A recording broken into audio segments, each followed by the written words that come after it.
Faye with another Conversations with NUSD podcast. And in this podcast, we're actually doing a series called The Stories We Weave.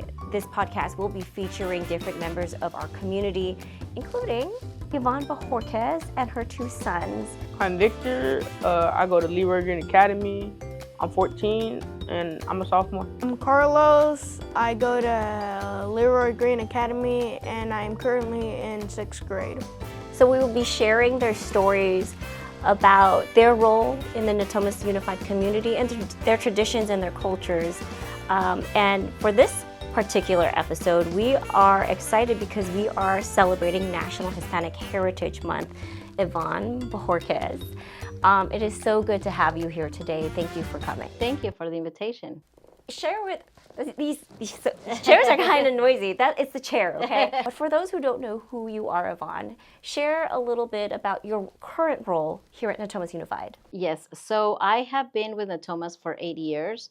I am currently the Secretary 3 at Two Rivers Elementary.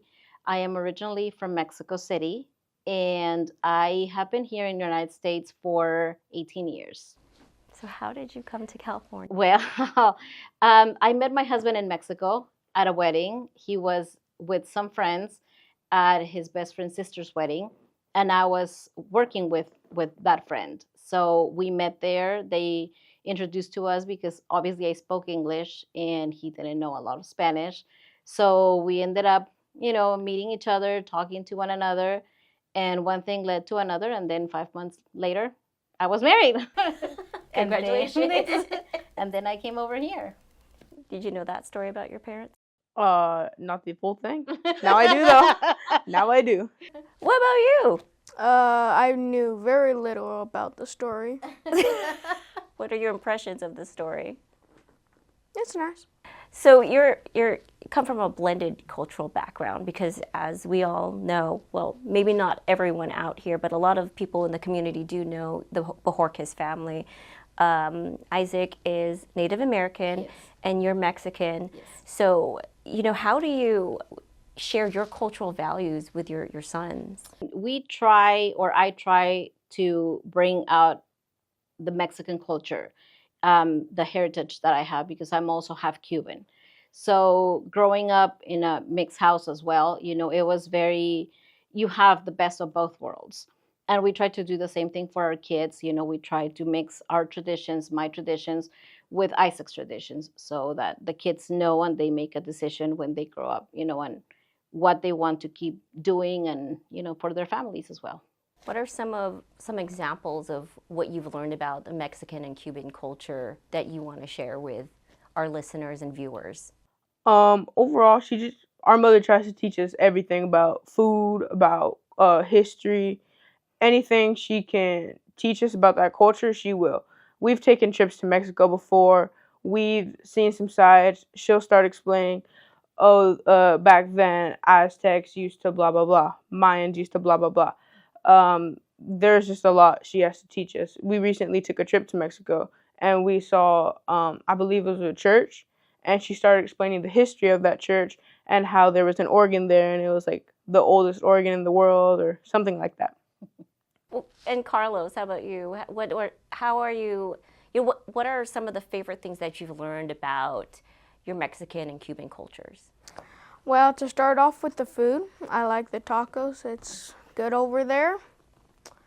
And anything else with the culture, pretty much the same thing. My mom tries and gets us into the history of it, where the oldest organ is the piano, if I remember correctly, and she does all these explanations if we have any questions. So what would you like the Natomas community to know about your culture and about you and your family? I think it's important that people understand the struggles that every culture has and that everybody has. Whether it's Mexicans or Native Americans, it doesn't matter.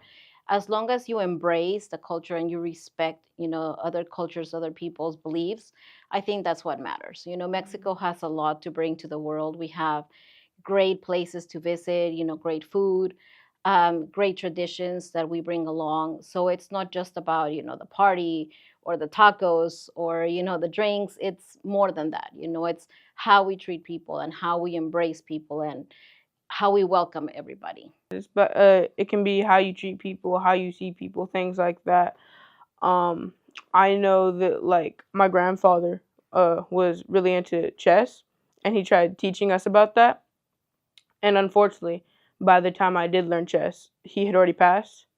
But at least now I'm doing that. So my way of trying to carry him on is playing chess. I have chess games on my phone. I play chess at school. I play myself at home sometimes. It's a great way to carry on your grandfather's legacy. Keep connected to his spirit, right? For me, so I try and like get in with the chess, such as Victor.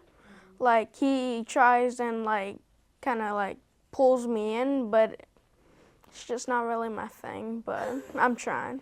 Well, thank you so much for joining us, and thank you for watching and or listening to this podcast. Again, this podcast is a part of our series that we are doing this year to recognize cultural recognitions.